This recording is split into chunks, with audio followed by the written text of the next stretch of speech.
Hello, everyone. Welcome back. My name is Jeff Mendelson, and this is the One Big Trip podcast. My guest today is Robin Landa.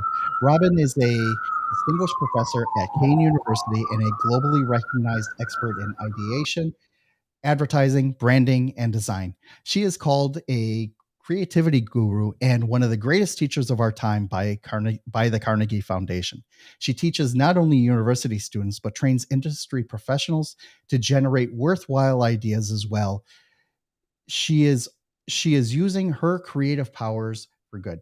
Robin is an award-winning author of books on creativity, design, and advertising, and has written 25 books, including Strategic Creativity, Graphic Design Solutions, Advertising by Design, Building Your Own Brand, Designing Brand Experiences, and Nimble. It's going to be an excellent and amazing conversation today. I'm really excited. Robin, thank you so much for joining me, and welcome to the show. Thank you so much, Jeff. I'm a big fan of yours. It's an honor to be here. Thank you. So there were a lot of commas in that intro. You have written a lot of books. Your work has affected and talked to a lot of people and really helped them along in their journeys for creating excellent design and creating ideas and all that. Tell us a little bit about your background and how you became so awesome. Oh, well, thank you so much. That's lovely. I'm a distinguished professor in the Michael Graves College at Kane University, and as you said, I'm an author, and people are always surprised at the number of books, but I really love to write. And I trained as a designer and a fine artist, and I kind of segued into writing because I really believe that education is the key. And since my books are really an extension of my work in the classroom to educate people, and as you said, I've literally taught thousands of people to tap into their creative potential. You know what's interesting about teaching design and creativity is that it's pretty abstract, right? I mean, how do you get some of that some of that goodness that maybe is percolating in your head and your experiences, and being able not only to commit it to paper, but to commit it to idea and to commit it to action? What are some of the ways that you help people sort of figure that out, or tease it out of them so that they can communicate it to the wider world? That's $1 million question, and it usually takes a few weeks to do that, at least, whether I'm in the classroom or training marketing professionals or CEOs. One very quick way for people to tap into their creative potential is to ask certain kinds of questions and to be very curious. Right now, there are a lot of people, a lot of scholars writing about curiosity.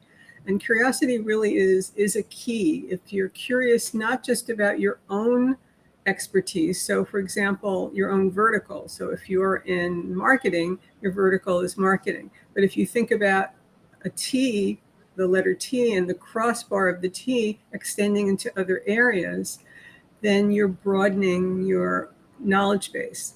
So being curious, being observant, and being observant is critical to not only maintaining your creativity, but to your mental health. There have been articles recently about the fact that being observant wards off senility. And then asking certain kinds of questions. Two great questions to ask are what if? So when you pose a question like what if, you're thinking about possibilities outside your own experience. Or if you pose a question such as if only, and if only is not about regrets, but it's about possibilities again. If only we could fly, if only we could be invisible and listen to what other people say, if only we could have phones that are cordless. I mean, that's how we start to get inventions. And if you think about what if and if only, a lot of science fiction writers pose those questions, and they're thinking about possibilities outside their own experience. So one of the things that that I was really interested in when I was doing some research on you was the whole idea of strategic creativity. right? And that sort of, like, so on the one hand, you're trying to tease out, something that, that needs to be creative, but also the idea of being strategic about it was particularly intriguing for me. What is, how do you define strategic creativity, and why do you feel it's so important, for, advertising agencies and graphic designers to create these new works for our lives? Strategic creativity is the power to conceive something that solves a problem, but that also anticipates issues, that aims empathetically at people, that's appropriate to the target audience, and ultimately benefits people. And that's a key. Um, when people think about creativity, they often think about people in La Boheme or in Rent, where they're poets or painters and they're in a garret and they're just being creative and doing their own thing for themselves, their friends, or a very small audience. But in advertising, as you said, in branding and design, we're aiming at mass audiences. And so your creativity has to be strategic in order to connect with people, in order to be relevant, and in order to resonate in the long term. You can't just do it willy-nilly. It really has to be thoughtful. It has to fit into people's lives. It has to have context.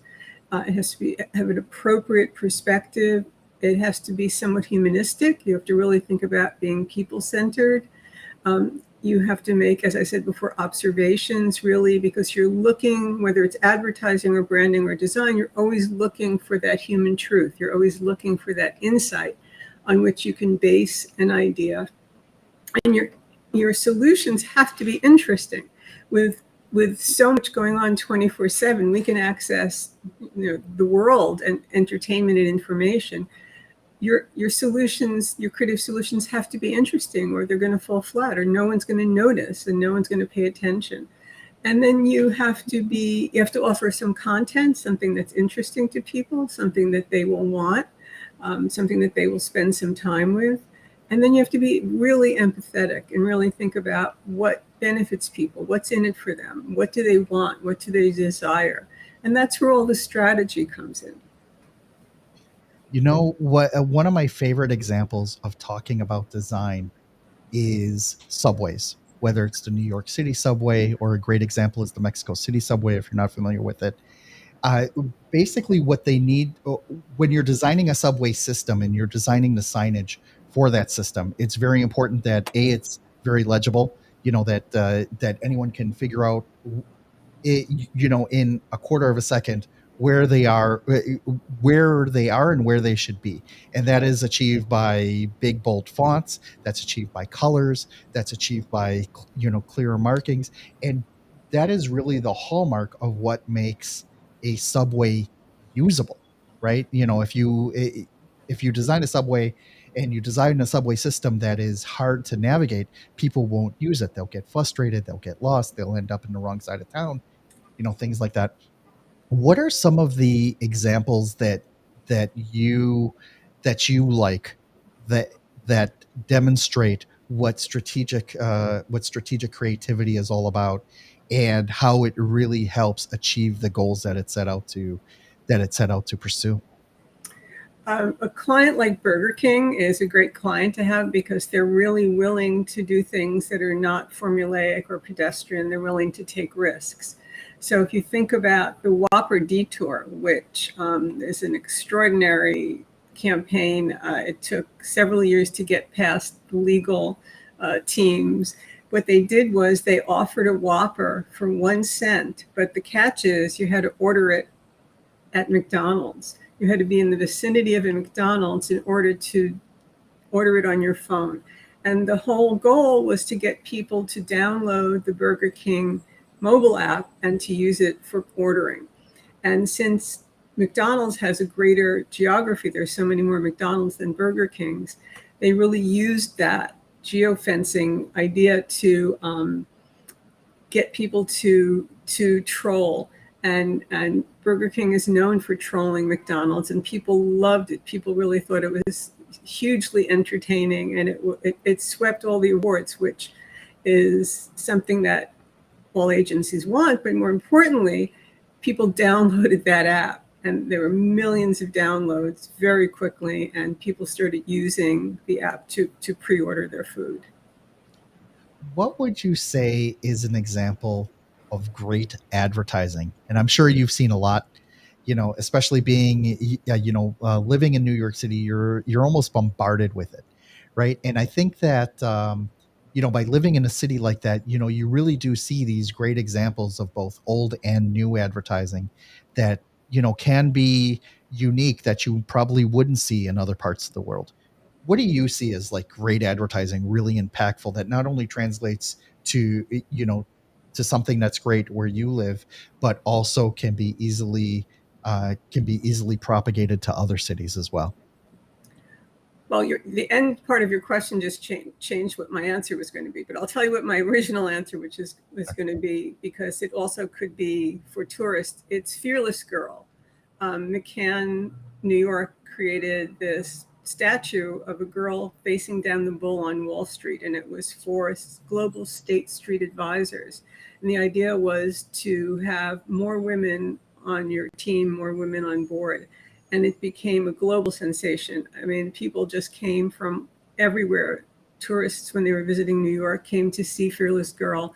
Women posed next to Fearless Girl in the same pose. Young girls felt empowered by it, and it went. All the images of it went viral very quickly, although it is a stationary object, which is why it doesn't really answer the second part of your question.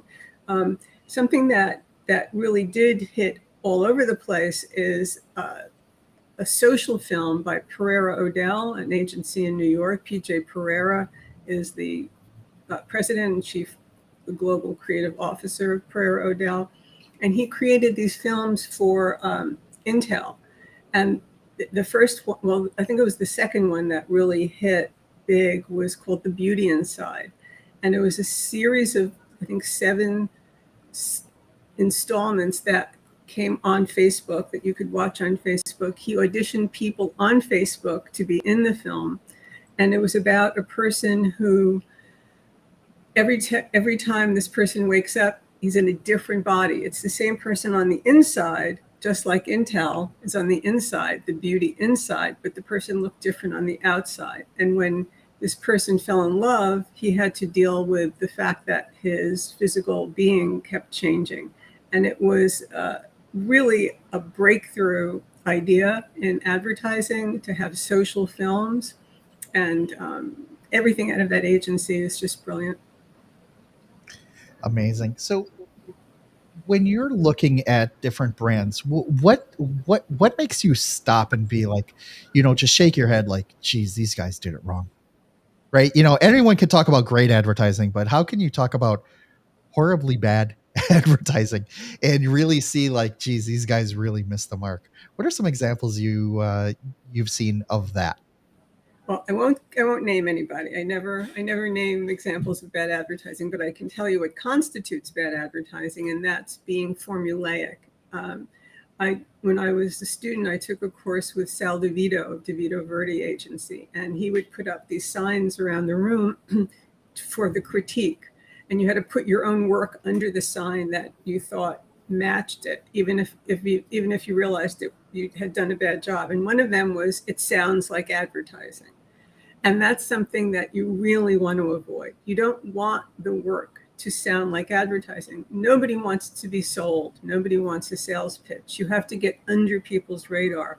And the greatest risk, and I hope your listeners really hear this, is to play it safe and to do something formulaic, to do something pedestrian, and to do whatever the other guy is doing, because no one's going to take notice.